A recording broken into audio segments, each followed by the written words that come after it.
Good morning friend, कैसे हैं आप सब। उम्मीद है आप सब अच्छे और स्वस्थ होंगे। तो चलिए शुरू करते हैं आज का अगला टॉपिक। आज का जो टॉपिक लिया गया है वह है गुप्त काल, जिसका समय सीमा 319 ईस्वी से 540 ईस्वी तक का था।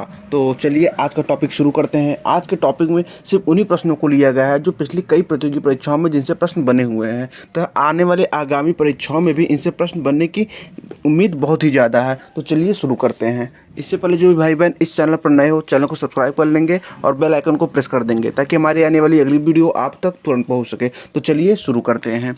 गुप्त काल 319 ईस्वी से 540 ईस्वी तक का काल। चलिए शुरू करते हैं। पहला प्रश्न इसका पहला प्रश्न दिया गया है कि गुप्त वंश का संस्थापक कौन था। चलिए ऑप्शन देख लेते हैं। ऑप्शन ए घटोत्कच गुप्त, ऑप्शन बी चंद्रगुप्त प्रथम, ऑप्शन सी श्रीगुप्त या फिर ऑप्शन डी इनमें से कोई नहीं। तो इसका राइट आंसर हो जाएगा ऑप्शन सी, श्रीगुप्त को ही गुप्त वंश का संस्थापक माना जाता है। चलिए अगले प्रश्न की तरफ चलते हैं। अगला प्रश्न आपका दिया गया है कि गुप्त किसके सामंत थे। ऑप्शन ए मौर्य को सामंत थे, ऑप्शन बी कुषाणों के सामंत थे, ऑप्शन सी सातवाहनों के सामंत थे या फिर ऑप्शन डी इनमें से कोई नहीं। तो जो गुप्त थे वो कुषाणों के सामंत थे। ऑप्शन बी इसका राइट आंसर हो जाएगा। चलिए अगले प्रश्न की तरफ चलते हैं। अगला प्रश्न आपका दिया गया है कि गुप्त वंश के किस शासक ने सर्वप्रथम महाधिराज की उपाधि धारण की थी। अर्थात गुप्त वंश का कौन सा शासक था जिसे महाधिराज की उपाधि प्राप्त हुई थी। चलिए ऑप्शन देख लेते हैं। ऑप्शन ए श्रीगुप्त ने, ऑप्शन बी चंद्रगुप्त प्रथम ने, ऑप्शन सी घटोत्कच गुप्त ने या फिर ऑप्शन डी समुद्रगुप्त ने। तो गुप्त वंश में जिसे महाराजा धीराज की उपाधि प्राप्त थी वह चंद्रगुप्त प्रथम थे। ऑप्शन बी इसका राइट आंसर हो जाएगा। चलिए अगले प्रश्न की तरफ चलते हैं। अगला प्रश्न आपका दिया गया है कि गुप्त शासन के दौरान निम्नलिखित में से ऐसा व्यक्ति कौन था जो एक महान खगोल विज्ञानी और गणितज्ञ भी था। चलिए ऑप्शन देख लेते हैं। Option A Bhanugupta, option B Banabhatta, option C Aryabhata या फिर ऑप्शन डी वारामिहिर। तो जो गुप्त काल का सर्वप्रथम या सबसे महानतम खगोल विज्ञानी और गणितज्ञ था वह आर्यभट्ट था। तो इसका राइट आंसर ऑप्शन सी हो जाएगा कि आर्यभट्ट ही एक महान खगोल विज्ञानी और गणितज्ञ थे जिनका संबंध गुप्त शासन से था। चलिए अगले प्रश्न की तरफ चलते हैं। अगला प्रश्न आपका दिया गया है सूची 1 को सूची 2 से सुमेलित कीजिए। सूची 1 दी गई है और सूची 2 दी गई है। सूची 1 में स्तंभ लेख दिए गए हैं और सूची 2 में उस स्तंभ लेख से संबंधित शासक दिए गए हैं। तो चलिए देख लेते हैं। प्रयाग या इलाहाबाद प्रशस्ति अभिलेख, इसका संबंध किससे था। तो इससे संबंधित थे समुद्रगुप्त से। समुद्रगुप्त का जो संबंध था वह प्रयाग इलाहाबाद प्रशस्ति अभिलेख में था। ये जो अभिलेख था ये समुद्रगुप्त के बारे में इसमें वर्णन किया गया था। दूसरा चलिए देख लेते हैं। बिलसट स्तंभ लेख, बिलसट स्तंभ लेख में कुमारगुप्त के बारे में लिखा गया था। तो बी का 2 हो जाएगा। भीतरी स्तंभ लेख यह किससे संबंधित था। तो जो भीतरी स्तंभ लेख था यह स्कंदगुप्त से संबंधित था। इसमें स्कंदगुप्त के अधिकतर जो जीवन की घटनाएं थी उसमें इसका उल्लेख किया गया था। तो ऑप्शन सी का 3 हो जाएगा। मंदसौर अभिलेख, मंदसौर अभिलेख किससे संबंधित था। तो मंदसौर अभिलेख संबंधित था बंधुवर्मन से। तो डी का 4 हो जाएगा। देख लेते हैं। ए का 1 हो जाएगा, बी का 2, सी का 3 एवं डी का 4 हो जाएगा। चलिए अगले प्रश्न की तरफ चलते हैं। अगला प्रश्न आपको दिया गया है गुप्त शासकों की सरकारी या दरबारी भाषा थी। तो गुप्त शासक की वो सरकारी या दरबारी भाषा क्या थी यह पूछा गया है। चलिए ऑप्शन देख लेते हैं। ऑप्शन ए पाली भाषा थी, ऑप्शन बी प्राकृत भाषा थी, ऑप्शन सी हिंदी भाषा थी या फिर ऑप्शन डी संस्कृत भाषा थी। तो गुप्त शासकों की जो दरबारी या सरकारी भाषा थी वह संस्कृत थी। ऑप्शन डी इसका राइट आंसर हो जाएगा। सरकार संस्कृत भाषा में ही ये अपने कार्य काम किया करते थे। जो काम काज इनका चाहे राज दरबार का हो चाहे सरकार से संबंधित कोई भी काम हो वह संस्कृत भाषा में होता था। चलिए अगले प्रश्न की तरफ चलते हैं। अगला प्रश्न आपका दिया गया है कि इतिहासकार वी.ए. स्मिथ ने किसकी वजह से प्रभावित होकर उसे भारत का नेपोलियन कहकर पुकारा था। अर्थात भारत का नेपोलियन संज्ञा किस शासक को प्राप्त थी। चलिए ऑप्शन देख लेते हैं। ऑप्शन ए स्कंदगुप्त को, ऑप्शन बी चंद्रगुप्त को, ऑप्शन सी ब्रह्मगुप्त को या फिर ऑप्शन डी समुद्रगुप्त को। तो इतिहासकार वी.ए. स्मिथ ने समुद्रगुप्त की विजयों से प्रभावित होकर उसे भारत का नेपोलियन कहकर पुकारा था। तो ऑप्शन डी इसका राइट आंसर हो जाएगा। भारत का नेपोलियन समुद्रगुप्त को प्राप्त है। समुद्रगुप्त को अन्य उपाधियां भी प्राप्त थी, जैसे इसको कविराज भी कहा जाता था, इसको विक्रमक भी कहा जाता था, इसको ही अश्वमेधकर्ता भी कहा जाता था। तो ये आप याद रखिएगा कि सबसे अधिक पूछ लिया जाता है कि अश्वमेधकर्ता किसे कहा जाता है। गुप्त वंश का कौन सा शासक था जिसे अश्वमेधकर्ता कहा जाता है। तो समुद्रगुप्त को कहा जाता था। तो ऑप्शन डी इसका राइट आंसर हो जाएगा कि भारत का नेपोलियन समुद्रगुप्त को कहकर पुकारा। किसने पुकारा। वी.ए. स्मिथ ने पुकारा। चलिए अगले प्रश्न की तरफ चलते हैं। अगला प्रश्न आपका दिया गया है कि गुप्त वंश का वह राजा कौन था जिसने होड़ों को भारत पर आक्रमण करने से रोका था। ऑप्शन ए कुमारगुप्त ने, ऑप्शन बी समुद्रगुप्त ने, ऑप्शन सी स्कंदगुप्त ने, या फिर ऑप्शन डी चंद्रगुप्त ने। तो गुप्त वंश का वह शासक कुमार गुप्त था जिसने हुड़ों को भारत पर आक्रमण करने शुरू किया था। तो ऑप्शन ए इसका राइट आंसर हो जाएगा। चलिए अगले प्रश्न की तरफ चलते हैं। अगला प्रश्न आपका दिया गया है, गुप्त राजवंश किस लिए प्रसिद्ध था? अर्थात गुप्त राजवंश जो प्रसिद्धि का कारण था वह पूछा गया है। चलिए देख लेते हैं। ऑप्शन ए कला एवं स्थापत्य के लिए प्रसिद्ध था। ऑप्शन बी साम्राज्यवाद के लिए प्रसिद्ध था। ऑप्शन सी राजस्व एवं भूमि कर के लिए प्रसिद्ध था। या फिर ऑप्शन डी साहित्यिक कार्यों के संरक्षण के लिए प्रसिद्ध था। तो किस लिए प्रसिद्ध था? तो गुप्त राजवंश प्रसिद्ध था साहित्यिक कार्यों के संरक्षण के लिए। तो ऑप्शन डी इसका राइट आंसर हो जाएगा कि गुप्त राजवंश साहित्यिक कार्यों के संरक्षण के लिए प्रसिद्ध था।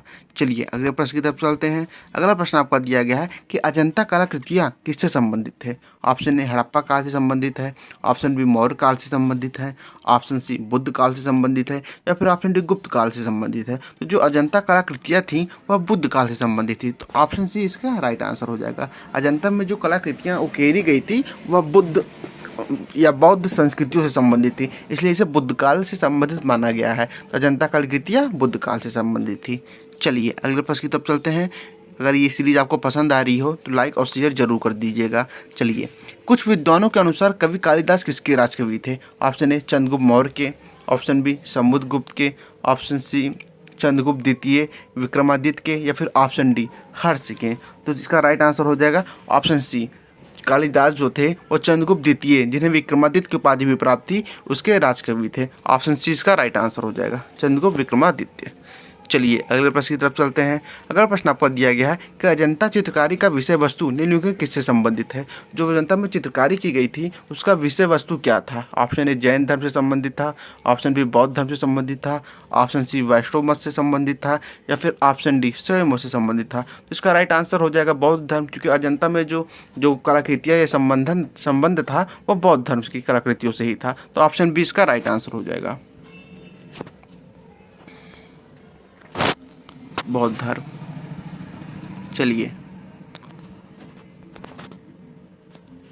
चलिए अगले प्रश्न की तरफ चलते हैं। अगला प्रश्न आपका दिया गया है कि उत्तर गुप्त युग में जो विश्वविद्यालय प्रसिद्ध हुआ था वह था। तो उत्तर गुप्त युग में कौन सा विश्वविद्यालय प्रसिद्ध हुआ था? चलिए देख लेते हैं। ऑप्शन ए कांची का विश्वविद्यालय। ऑप्शन बी तक्षशिला विश्वविद्यालय। ऑप्शन सी नालंदा विश्वविद्यालय। या फिर ऑप्शन डी वल्लभी विश्वविद्यालय। तो इसका राइट आंसर हो जाएगा ऑप्शन सी, नालंदा विश्वविद्यालय गुप्त काल में सर्वाधिक प्रसिद्ध हुआ था। तो ऑप्शन सी इसका राइट आंसर हो जाएगा, नालंदा विश्वविद्यालय। इसकी स्थापना किसने की थी? अगर पूछ लिया जाए किसकी स्थापना किसने की थी, तो इसकी स्थापना की थी कुमार गुप्त ने। तो ऑप्शन सी इसका राइट आंसर हो जाएगा कि उत्तर गुप्त में नालंदा विश्वविद्यालय प्रसिद्ध हुआ था, लेकिन इसकी स्थापना कुमार गुप्त द्वारा की गई थी। चलिए अगले प्रश्न की तरफ चलते हैं। अगला प्रश्न आपका दिया गया है कि एरड़ अभिलेख का संबंध किस शासक से है? ऑप्शन ए ब्रह्मगुप्त से संबंधित है। ऑप्शन बी चंद्रगुप्त से संबंधित है।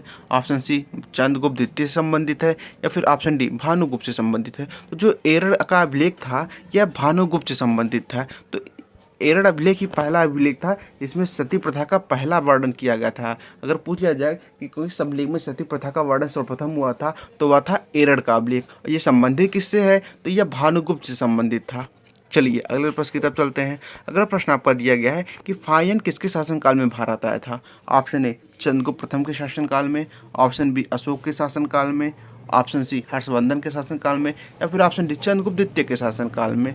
तो फायन था वह चंद्रगुप्त द्वितीय के शासनकाल में आया था। यह एक चीनी यात्री था। तो इसका राइट आंसर हो जाएगा ऑप्शन डी चंद्रगुप्त द्वितीय या चंद्रगुप्त विक्रमादित्य।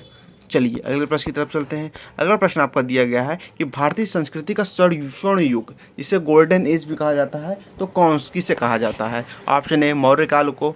ऑप्शन बी राजपूत काल को। ऑप्शन सी चोल काल को। या फिर ऑप्शन डी गुप्त काल को।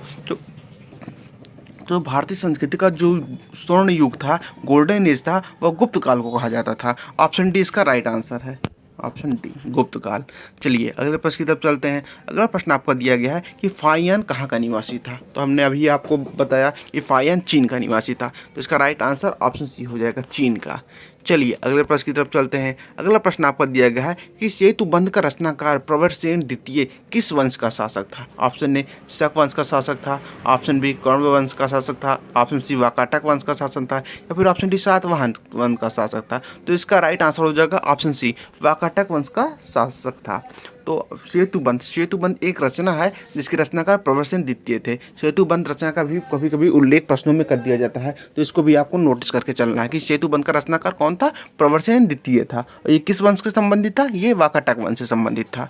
चलिए अगले प्रश्न की तरफ चलते हैं। अगला प्रश्न आपका दिया गया है कि किस गुप्तकालीन शासक को कविराज कहा गया। देखिए हमने बताया था कि समुद्रगुप्त को कविराज भी कहा गया, तो इसका राइट आंसर ऑप्शन सी हो जाएगा। समुद्रगुप्त को जो प्राप्त उपाधियाँ थी उसमें कविराज, विक्रमक, अश्वमेध या कर्त्या या भारत का नेपोलियन भी कहा जाता था समुद्रगुप्त। तो ऑप्शन सी इसका राइट आंसर हो जाएगा।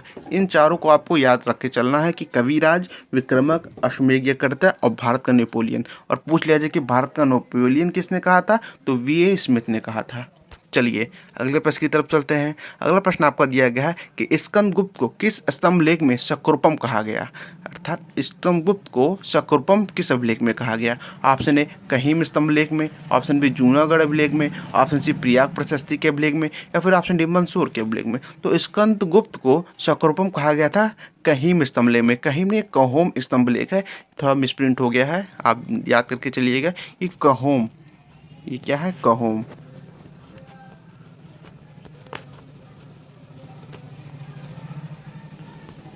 एक कहोम स्तंभलेख था, याद करके चलिएगा कि स्कंदगुप्त को कहोम अभिलेख में स्तंभलेख में शकुरपम कहा गया। चलिए अगले प्रश्न की तरफ चलते हैं।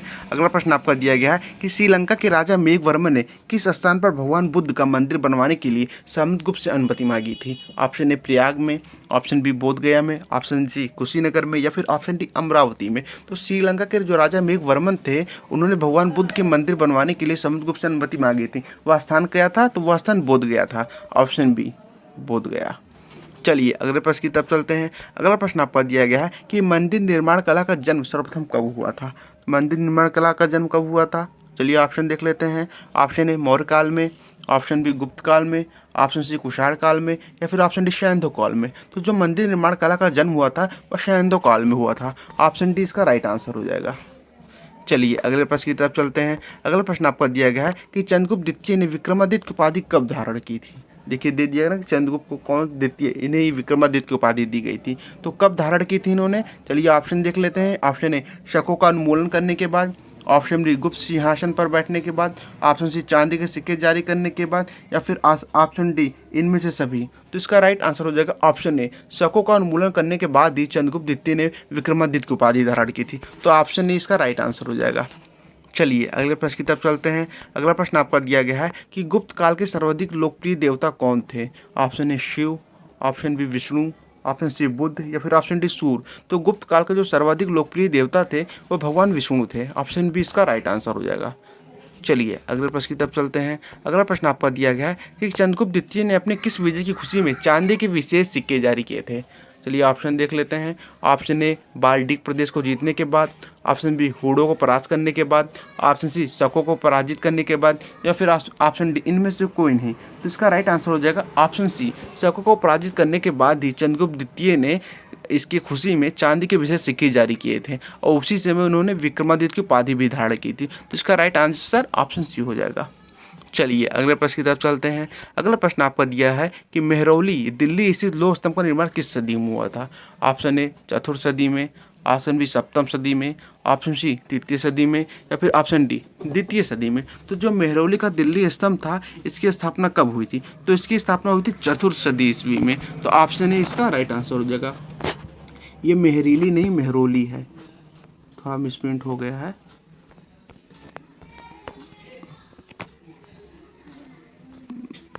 मेहरौली। चलिए अगले प्रश्न की तरफ चलते हैं। अगला प्रश्न आपका दिया है कि फायन ऑफ हेंस्टिंग के राज्यों को देखा। तो फायन ऑफ हेंस्टिंग ने किसके राज दरबार में आए हुए थे, या किसके शासनकाल में भारत आए हुए थे, या कि इन्होंने किन किन शासकों के राज्यों को देखा था। चलिए ऑप्शन देख लेते हैं। ऑप्शन ए चंद्रगुप्त मौर्य एवं हर्ष क्रमशः, ऑप्शन बी हर्ष एवं चंद्रगुप्त विक्रमादित्य क्रमशः, ऑप्शन सी चंद्रगुप्त विक्रमादित्य एवं कृष्णराय क्रमशः, या फिर ऑप्शन डी चंद्रगुप्त विक्रमादित्य एवं हर्षवर्धन क्रमशः। तो जो फायन था वह चंद्रगुप्त विक्रमादित्य के राज्यों को देखा था, और जो कि हर्षवर्धन हेमशंग था ये भी एक चीनी यात्री था, इसने हर्षवर्धन के राज्यों को देखा था। तो ऑप्शन डी इसका राइट आंसर हो जाएगा कि फायन और हेमशंग ने क्रमशः चंद्रगुप्त विक्रमादित्य एवं हर्षवर्धन के राज्यों को देखा था। तो ऑप्शन डी इसका राइट आंसर हो जाएगा। चलिए अगले प्रश्न की तरफ चलते हैं। अगला प्रश्न आप दिया गया है कि धन्वंतरी चिकित्सक थे, तो धन्वंतरी क्या थे? ऑप्शन ए चंद्रगुप्त मौर्य के विख्यात जनरल थे। ऑप्शन बी चंद्रगुप्त विक्रमादित्य के राज दरबार के नवरत्न में से एक जो कि प्रसिद्ध चिकित्सक थे। ऑप्शन सी हर्ष के समय के प्रसिद्ध नाटककार थे। या फिर ऑप्शन डी अशोक के राज दरबार में संगीतज्ञ थे। तो जो धन्वंतरी थे वह चंद्रगुप्त विक्रमादित्य के राज दरबार के नवरत्नों में से एक प्रसिद्ध चिकित्सक थे। ऑप्शन बी इसका राइट आंसर हो जाएगा। चलिए अगले प्रश्न की तरफ चलते हैं। अगला प्रश्न आपका दिया गया है कि गुप्तकालीन शासन प्रणाली किस प्रकार की थी? ऑप्शन ए राजतंत्रात्मक थी। ऑप्शन बी लोकतंत्रात्मक थी। ऑप्शन सी गणतंत्रात्मक थी। या फिर ऑप्शन डी इनमें से कोई नहीं। तो जो गुप्तकालीन शासन प्रणाली थी वह राजतंत्रात्मक थी। ऑप्शन बी ए, यहाँ पर राजा का शासन होता था। चलिए अगले प्रश्न की तरफ चलते हैं। अगला प्रश्न आपका दिया गया है कि फाहियान द्वारा रचित ग्रंथ फुकुओकी में निम्न में से किसका विवरण नहीं मिलता? तो जो फाहियान ने ग्रंथ लिखा था जिसका नाम फुकुओकी था, उसमें किसका विवरण नहीं मिलता? ऑप्शन ए बौद्ध धर्म के सिद्धांतों का विवरण। ऑप्शन बी बौद्ध राज्यों का विवरण। ऑप्शन सी गौतम बुद्ध के उपदेशों का वर्णन। या फिर ऑप्शन डी बौद्ध मंदिरों, स्तूपों एवं विहारों का वर्णन। तो इसका राइट आंसर हो जाएगा ऑप्शन ए बौद्ध धर्म के सिद्धांतों का वर्णन इसमें नहीं किया गया, जबकि बौद्ध राज्यों का, गौतम बुद्ध के उपदेशों का एवं बौद्ध मंदिर तथा स्तूपों एवं विहारों का वर्णन इसमें मिलता है। तो ऑप्शन ए इसका राइट आंसर हो जाएगा। चलिए अगले प्रश्न की तरफ चलते हैं। अगला प्रश्न आपका दिया गया है कि गुप्त स्थापत्य कला का सर्वोत्कृष्ट मंदिर निम्न में से कौन सा है? ऑप्शन ए भीतरगांव का मंदिर। ऑप्शन बी देवगढ़ का दशावतार मंदिर। ऑप्शन सी भूमरा का शिव मंदिर। या फिर ऑप्शन डी तिगवा का विष्णु मंदिर। तो गुप्त स्थापत्य कला का जो सर्वोत्कृष्ट मंदिर है वह देवगढ़ का दशावतार मंदिर है। ये कहाँ पे स्थित है? ये यूपी के कानपुर शहर में स्थित है। तो ऑप्शन बी इसका राइट आंसर हो जाएगा, देवगढ़ का दशावतार मंदिर। चलिए अगले प्रश्न की तरफ चलते हैं। अगला प्रश्न आपका दिया गया है कि अजंता की गुफाओं में किन गुफाओं का निर्माण गुप्त काल में हुआ था? तो अजंता की जो गुफाएं थी उनमें लगभग कुल 19 गुफाएं प्राप्त हुई थी। तो उन गुफाओं का नामकरण नंबर से किया गया था, संख्याओं से। फिर पूछा गया है कि जो गुफाएं कौन सी नंबर की गुफाओं का निर्माण गुप्त काल में किया गया था। ऑप्शन ए 14, 15 एवं 16 नंबर की। ऑप्शन सी 16, 17 एवं 19 नंबर की। ऑप्शन बी 2, 3 एवं 4 नंबर की। या फिर ऑप्शन डी सभी गुफाओं का। तो इसका राइट आंसर हो जाएगा ऑप्शन सी 16, 17 एवं 19। ये सी ओ भी थोड़ा ऊपर नीचे हो गया, तो आप थोड़ा ध्यान दीजिएगा कि 16, 17 एवं 19 नंबर गुफाओं का निर्माण गुप्त काल में हुआ था। ऑप्शन सी इसका राइट आंसर हो जाएगा। चलिए अगले प्रश्न की तरफ चलते हैं। अगला प्रश्न आपका दिया गया है कि अमरकोश के लेखक अमर सिंह किस शासक के राज दरबार से जुड़े हुए थे? ऑप्शन ए समुद्रगुप्त के। ऑप्शन बी चंद्रगुप्त प्रथम के। ऑप्शन सी स्कंदगुप्त के। या फिर ऑप्शन डी चंद्रगुप्त द्वितीय के। तो जो अमरकोश के लेखक अमर सिंह थे वह अमरकोश के लेखक अमर सिंह थे, ये किसके राज दरबार से जुड़े हुए थे? तो अमरकोश के लेखक जो अमर सिंह थे वह चंद्रगुप्त द्वितीय अर्थात चंद्रगुप्त विक्रमादित्य के राज दरबार से जुड़े हुए थे। तो ऑप्शन डी इसका राइट आंसर हो जाएगा। चलिए अगले प्रश्न की तरफ चलते हैं। अगला प्रश्न आपका दिया गया है गुप्त संवत 319 से 320 को प्रारंभ करने का श्रेय किसे दिया जाता है? तो गुप्त संवत का प्रारंभ सर्वप्रथम किसने किया था, पूछा गया है। ऑप्शन ए चंद्रगुप्त प्रथम ने। ऑप्शन बी चंद्रगुप्त द्वितीय ने। ऑप्शन सी समुद्रगुप्त ने। या फिर ऑप्शन डी स्कंदगुप्त ने। तो गुप्त संवत को प्रारंभ करने का श्रेय चंद्रगुप्त प्रथम को प्राप्त है। ऑप्शन ए चंद्रगुप्त प्रथम। चंद्रगुप्त प्रथम को ही महाराजा धीराज की भी उपाधि प्राप्त थी। चलिए अगले प्रश्न की तरफ चलते हैं। अगला प्रश्न आपका दिया गया है चंद्रगुप्त एक ने गुप्त समूह को प्रारंभ किस उपलक्ष्य में किया था? चलिए देख लेते हैं ऑप्शन क्या दिया गया है। ऑप्शन ए अपने राज्यारोहण के स्मारक के रूप में। ऑप्शन बी शकों के उन्मूलन के उपलक्ष्य में। ऑप्शन सी होड़ों को परास्त करने के उपलक्ष्य में। या फिर ऑप्शन डी इनमें से कोई नहीं। तो चंद्रगुप्त प्रथम ने गुप्त संवत का प्रारंभ किया था। तो क्यों किया था? अपने राज्यारोहण के स्मारक के रूप में किया था। तो ऑप्शन ए इसका राइट आंसर हो जाएगा। चलिए अगले प्रश्न की तरफ चलते हैं। अगला प्रश्न आपका दिया गया है कि प्रयाग प्रशस्ति अभिलेख का लेखक हरिशेठ किस शासक का दरबारी कवि था? तो हरिशेठ किसने क्या लिखा था?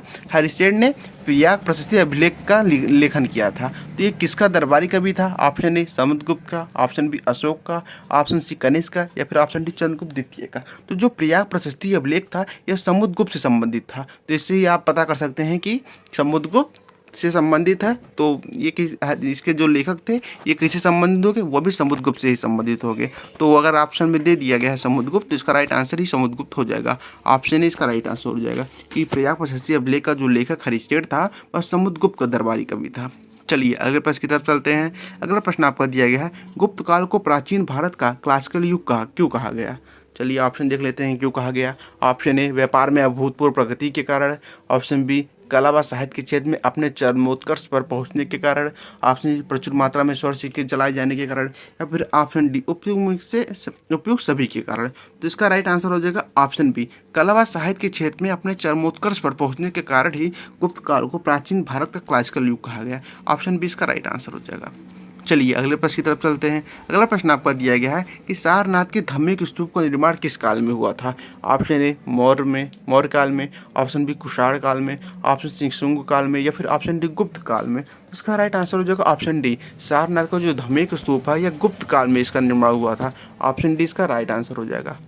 चलिए अगले प्रश्न की तरफ चलते हैं। अगला प्रश्न आपको दिया गया है, गुप्त काल की सोने की मुद्रा को क्या कहा जाता था। ऑप्शन ए दिनार कहा जाता था, ऑप्शन बी काशाड़पड़ कहा जाता था, ऑप्शन सी निस्क कहा जाता था, या फिर ऑप्शन डी काकिनी कहा जाता था। तो गुप्त काल की जो सोने की मुद्रा थी उसे दिनार कहा जाता था। ऑप्शन ए इसका राइट आंसर हो जाएगा। और जो काशाड़पड़ था यह सोना, चांदी, तांबा और शीशे का मिश्रण होता है। तो ये भी आप ध्यान लिख लीजिए कि काशाड़पड़ सोना, चांदी, तांबा और शीशा का मिश्रण, इसी को मिलकर कासाड़पड़ बनता है।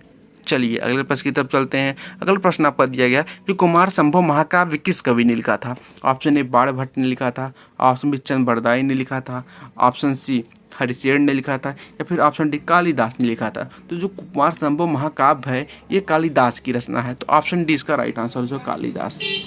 चलिए अगले प्रश्न की तरफ चलते हैं। अगला प्रश्न आपका दिया गया नालंदा विश्वविद्यालय की स्थापना का युग है। तो नालंदा विश्वविद्यालय की स्थापना किस युग में हुई थी। ऑप्शन ए मौर्य युग में, ऑप्शन बी कुषाण युग में, ऑप्शन सी गुप्त युग में, या फिर ऑप्शन डी पाल युग में। तो नालंदा विश्वविद्यालय की स्थापना हुई थी गुप्त काल में। ऑप्शन सी इसका राइट आंसर हो जाएगा। इसने की थी कुमार गुप्त ने की थी। चलिए अगले प्रश्न की तरफ चलते हैं। अगला प्रश्न आपका दिया है कि गुप्त युग में भू राजस्व की दर थी। तो गुप्त काल में जो भू राजस्व की दर थी वह क्या थी। ऑप्शन ए उपज का चौथा भाग, ऑप्शन बी उपज का छठवां भाग, ऑप्शन सी उपज का आठवां भाग, या फिर ऑप्शन डी उपज का आधा भाग। तो इसका राइट आंसर हो जाएगा कि उपज का जो छठवां भाग था वही गुप्त युग में भू राजस्व की दर थी। ऑप्शन बी इसका राइट आंसर हो जाएगा। चलिए अगले प्रश्न की तरफ चलते हैं। अगला प्रश्न आपका दिया गया है कि नगरों का क्रमिक पतन किस काल की एक महत्वपूर्ण विशेषता थी। तो जो नगरों में जो क्रमिक पतन था वह किस काल की एक महत्वपूर्ण विशेषता थी। ऑप्शन ए गुप्त काल की, ऑप्शन बी प्रतिहार काल की, ऑप्शन सी राष्ट्रकूट वंश की, या फिर ऑप्शन डी सातवाहन युग की। तो इसका राइट आंसर हो जाएगा ऑप्शन ए, गुप्त काल का ही जो प्रसिद्ध महत्वपूर्ण विशेषता थी और नगरों का क्रमिक पतन थी। तो ऑप्शन ए इसका राइट आंसर हो जाएगा गुप्त काल। चलिए अगले प्रश्न की तरफ चलते हैं। अगला प्रश्न आपका दिया गया है कि किस वंश के शासकों ने मंदिरों एवं ब्राह्मणों को सबसे अधिक ग्राम अनुदान में दिया था। ऑप्शन ए गुप्त वंश के शासकों ने, ऑप्शन बी पाल वंश के शासकों ने, ऑप्शन सी राष्ट्रकूट वंश के शासकों ने, या फिर ऑप्शन डी प्रतिहार वंश के शासकों ने। तो इसका राइट आंसर हो जाएगा ऑप्शन ए, गुप्त वंश के शासकों ने ही मंदिरों एवं ब्राह्मणों को सबसे अधिक ग्राम अनुदान में दिया था। ऑप्शन ए इसका राइट आंसर हो जाएगा। अगर ये सीरीज आपको पसंद आ रही हो तो लाइक और शेयर जरूर कर दीजिएगा। चलिए अगले प्रश्न की तरफ चलते हैं। अगला प्रश्न आपका दिया गया है कि दिल्ली के मेहरौली के कुव्वत उल इस्लाम मस्जिद के प्रांगण में स्थित प्रसिद्ध लौह स्तंभ किसकी स्मृति में है। ऑप्शन ए अशोक के, ऑप्शन बी चंद्रगुप्त द्वितीय के, ऑप्शन सी हर्ष के, या फिर ऑप्शन डी अनंगपाल के। तो जो दिल्ली के मेहरौली के कुव्वत उल इस्लाम मस्जिद में के प्रांगण में जो प्रसिद्ध लौह स्तंभ है वह चंद्रगुप्त द्वितीय की स्मृति में है। ऑप्शन बी इसका राइट आंसर हो जाएगा। और जो वह लौह स्तंभ है वो 98% लोहे से निर्मित किया गया है। इसमें अभी तक वर्तमान समय में भी 1% जंग नहीं लगा हुआ है। तो इसकी यही एक बहुत महत्वपूर्ण विशेषता है। चलिए अगले प्रश्न की तरफ चलते हैं। अगला प्रश्न आपका दिया गया है कि कालिदास द्वारा रचित मालविकाग्निमित्र नाटक का नायक था। Option A Pushyamitra Shunga, option B Gautamiputra Satakarni, option D Agnimitra, या फिर ऑप्शन डी चंद्रगुप्त द्वितीय। तो कालिदास द्वारा रचित जो मालविकाग्निमित्र नाटक था इसका नायक अग्निमित्र था। तो ऑप्शन सी इसका राइट आंसर हो जाएगा। चलिए अगले प्रश्न की तरफ चलते हैं। अगला प्रश्न आपका दिया गया है कि समुद्रगुप्त की सैनिक उपलब्धियों का वर्णन उसके किस अभिलेख में उपलब्ध है। ऑप्शन ए एरड़ के अभिलेख में, ऑप्शन बी गया के अभिलेख में, ऑप्शन सी नालंदा के अभिलेख में, या फिर ऑप्शन डी प्रयाग के अभिलेख में। तो समुद्रगुप्त की जो सैनिक उपलब्धियां थी इसका वर्णन प्रयाग के प्रशस्ति अभिलेख में दिया गया है। तो ऑप्शन डी इसका राइट आंसर हो जाएगा। चलिए अगले प्रश्न की तरफ चलते हैं। अगला प्रश्न आपका दिया गया है कि निम्न में से किस काल में स्त्रियों की पुरुषों से बराबरी थी। मतलब वह कौन सा वंश या काल था इसमें स्त्रियों को पुरुषों के बराबर माना गया था। ऑप्शन ए गुप्त काल में, ऑप्शन बी मौर्य काल में, ऑप्शन सी चोल काल में, या फिर ऑप्शन डी इनमें से किसी में भी नहीं। तो इसका राइट आंसर हो जाएगा ऑप्शन ए, गुप्त काल में ही स्त्रियों की तुलना पुरुषों से की जाती थी कि स्त्रियां और पुरुष दोनों आपस में बराबर हैं। तो ऑप्शन ए इसका राइट आंसर हो जाएगा। चलिए अगले प्रश्न की तरफ चलते हैं। अगला प्रश्न आपका दिया गया है कि कौन सा राजवंश हूणों के आक्रमण से अत्यंत विचलित हुआ था। चलिए ऑप्शन देख लेते हैं। ऑप्शन ए मौर्य राजवंश, ऑप्शन बी कुषाण राजवंश, ऑप्शन सी गुप्त राजवंश, या फिर ऑप्शन डी शुंग राजवंश। तो इसका राइट आंसर ऑप्शन सी हो जाएगा, गुप्त राजवंश ही हूणों के आक्रमण से अत्यंत विचलित हुआ था। चलिए अगले क्वेश्चन की तरफ चलते हैं। ये सीरीज का आखिरी भी क्वेश्चन है, इसके बाद इसका अगला पार्ट आएगा, उसको भी आप जरूर देखिएगा। चलिए चलते हैं, देखते हैं कौन सा प्रश्न है। 50वां और आखिरी प्रश्न दिया गया है कि निम्नलिखित में से कौन सा नाटक कालिदास ने नहीं लिखा था। ऑप्शन ए मालविकाग्निमित्र ने, तो ये भी कालिदास ने लिखा था। अभिज्ञानशाकुंतलम, तो ये भी कालिदास की रचना है। विक्रमोर्वशीयम, तो ये भी कालिदास की ही रचना है। जानकी हरण, ये कालिदास की रचना नहीं। तो इसका राइट आंसर ऑप्शन डी हो जाएगा। जानकी हरण किसकी रचना है? तो जानकी हरण रचना है कुमारगुप्त की। तो इसका हो जाएगा कुमारगुप्त। जानकी हरण कुमारगुप्त ने लिखा था।